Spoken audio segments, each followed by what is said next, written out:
राजगढ़ से 80 घाट तक कितना माझी बदला हुआ है। कौन सारी वो बड़ा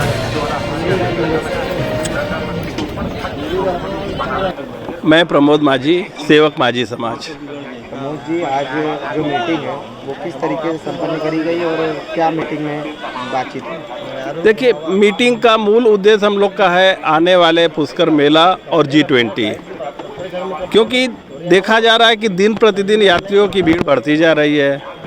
अभी नॉर्मल दिनों में जब इस तरह की भीड़ है तो पुष्कर मेला और जब G20 का प्रोग्राम होगा तो उसमें भयंकर भीड़ होगी।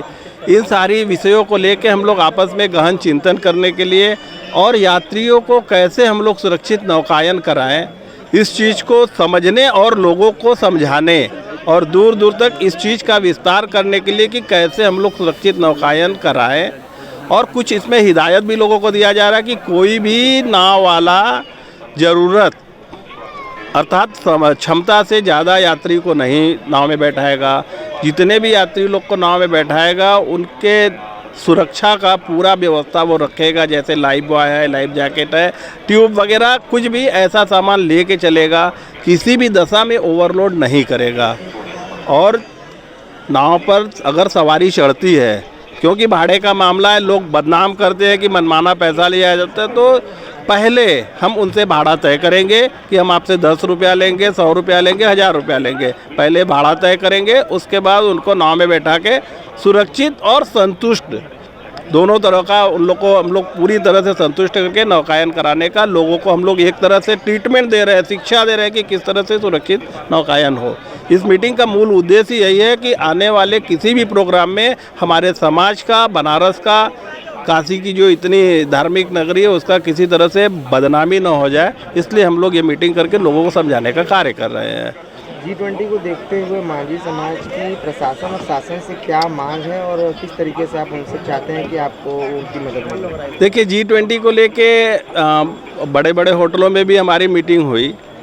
कुछ एक मामला उनका था जो हमारे समझ से परे है, क्योंकि देखिए उनका कहना था कि पूरे बनारस की नाव को एक रंग में रंग दिया जाए, लेकिन ये काशी का अपनी विशेषता है और काशी को हम आनंद वन भी बोलते हैं। और वन का मतलब होता है बगीचा, जंगल, और जिसमें तरह तरह के फूल होने चाहिए।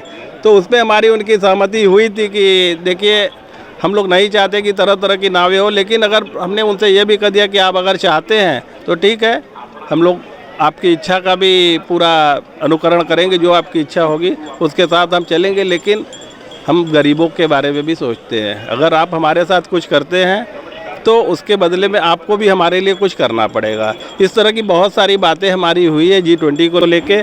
लेकिन एक मीटिंग के बाद दोबारा पेपर तो बहुत कुछ बोल रहा है, लेकिन लोग, शासन और प्रशासन के लोगों ने हम लोग के बीच में आके अपनी किसी तरह की कोई वार्ता नहीं किया, और हम लोग उसका इंतज़ार, बेसब्री से इंतज़ार कर रहे हैं कि वो आए और एक ऐसा रेट बोर्ड, उचित रेट बोर्ड लगा दे जिससे हमारे ऊपर बार बार जो उंगली उठाई जाती है। हम कम पैसा लेते हैं तो कभी कोई हमसे कहने नहीं आता कि हम कम ले रहे हैं, लेकिन अगर किसी से 2 रुपया ज़्यादा ले लिए तो उसको लेके बार बार हम लोग की खिलाफत की जाती है। तो हम चाहते हैं कि वो आए, अपना एक अच्छा रेट बोर्ड लगा दे जिससे हम सारे लोगों का कम से कम उंगली जो उठाने का, लोगों का जो कुछ भाई पत्रकार बंधु भी छाप देते हैं कि मनमानी हो रहा है, तो कभी शासन प्रशासन के लोग कहते, तो हम चाहते हैं कि एक उचित समुचित व्यवस्था ऐसी हो जाए कि हम उनके हिसाब से नौकायन कराएं, और जितने भी उचित बातें वो कहेंगे सारे चीज़ों को मानने के लिए हम तैयार हैं। लेकिन उचित के अगर जरा भी हम लोग के अगेंस्ट वो बात होती है जो मानने योग्य नहीं है, तो उसकी खिलाफत करने के लिए भी हम लोग एकदम कमर बांध के तैयार रहेंगे। मैं शंभू निषाद, नाविक समाज से। शंभू जी, आज नाविकों द्वारा और माझी परिवार द्वारा किस तरह की मीटिंग रखी गई है और क्या उद्देश्य है इस मीटिंग का? हम लोग का मुख्य रूप से उद्देश्य हम लोगों का ये है, जो G20 का प्रोग्राम होने वाला है उसको सुरक्षा को देखते हुए जो हमारे नाविक समाज के लोग हैं राजगढ़ से लेकर 80 घाट तक, यहाँ अभी आज जो मुखिया लोग हैं यहाँ बैठे हुए हैं, तो आपस में हम लोग वार्ता कर रहे हैं कि जो सुरक्षा व्यवस्था है उसको लगातार ध्यान रखें, और जो भी यात्री हमारे नाव पर घूमने के लिए जा रहे हैं या भ्रमण करने के लिए जा रहे हैं तो उसको लाइफ जैकेट लाइफ वो अनिवार्य दें। और एक रेट की बात हो गई तो एक रेट हम लोग आपस में यहाँ पे सुनिश्चित कर रहे हैं और उच्च अधिकारी से जो नगर निगम को उनसे वार्ता भी हुआ है, उसके बाद दोबारा वो लोग वार्ता करने के लिए हम लोग से यहाँ पे नहीं आए, तो उसी विषय में हम लोग यहाँ चर्चा कर रहे हैं क्योंकि यहाँ पे बहुत बड़ा सम्मेलन होने वाला है प्रधानमंत्री जी का। तो हम लोग नहीं चाहते हैं कि इसमें कोई त्रुटि हम लोग के समाज से हो जाए, तो उसमें एक यहाँ पे बैठक रखे हुए हैं। G20 को देखते हुए प्रशासन शासन सभी बहुत अलर्ट हैं, तो आप लोगों को किसी प्रकार की कोई नोटिस या किसी प्रकार की कोई एप्लीकेशन या कोई आदेश दिया गया है चुनाव संबंधित? देखिए, हम लोग को लगातार तो बात जानकारी है कि G20 के यहाँ प्रोग्राम बहुत बड़ा होने वाला है, हम लोग को बहुत पहले से मालूम है।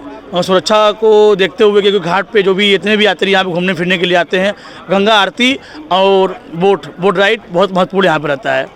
तो जितने भी नाविक समाज के लोग हैं लगातार उनको मुस्तैद किया जा रहा है कि हम लोग अपने नाव पे लाइफ जैकेट और लाइफ बोट रखें कि हमारे नाव को कोई घटना ना होए। किस प्रकार से आप लोग तैयार रहेंगे आगे G20 को लेकर, क्योंकि आगे पुष्कर मेला भी है, जैसा कि आपके नोट में लिखा हुआ है, पुष्कर मेला में लाखों की भीड़ पर डे बनारस आएगी और आप बढ़ती जा रही है भीड़। किस तरीके से आए दिन जो घटनाएं होती है उसको कैसे सुधार किया जाएगा? देखिए, कुछ लोग जो ऐसे हमारे बीच के लोग हैं जो थोड़ा सा कुछ पैसे के लिए लापरवाही कर देते हैं, तो उनसे भी लगातार हम बात करते रहेंगे। हम नहीं चाहते हमारे काशी का नाम खराब हो, क्योंकि हमारे काशी में बहुत दूर दूर से लोग यहाँ पे यात्रा करने के लिए आते हैं। तो काशी में कोई घटना अगर ऐसी होती है तो हम नहीं चाहते कि हम लोग की रोजी रोटी में कोई प्रभाव पड़े। तो हम लोग लगातार अपने हमारे समाज से बात करेंगे कि कोई घटना ऐसा यहाँ हमारे काशी में न हो। डिजिटल इंडिया का digital new platform live VNS पिछले 7 वर्षों से बनारस की सेवा में। पाइए बनारस के कोने कोने की खबर निष्पक्षता के साथ। लाइव VNS से बनारस की ताज़ा तरीन खबरों के लिए प्ले स्टोर से डाउनलोड कीजिए लाइव VNS ऐप या फॉलो कीजिए लाइव VNS को सोशल मीडिया पर।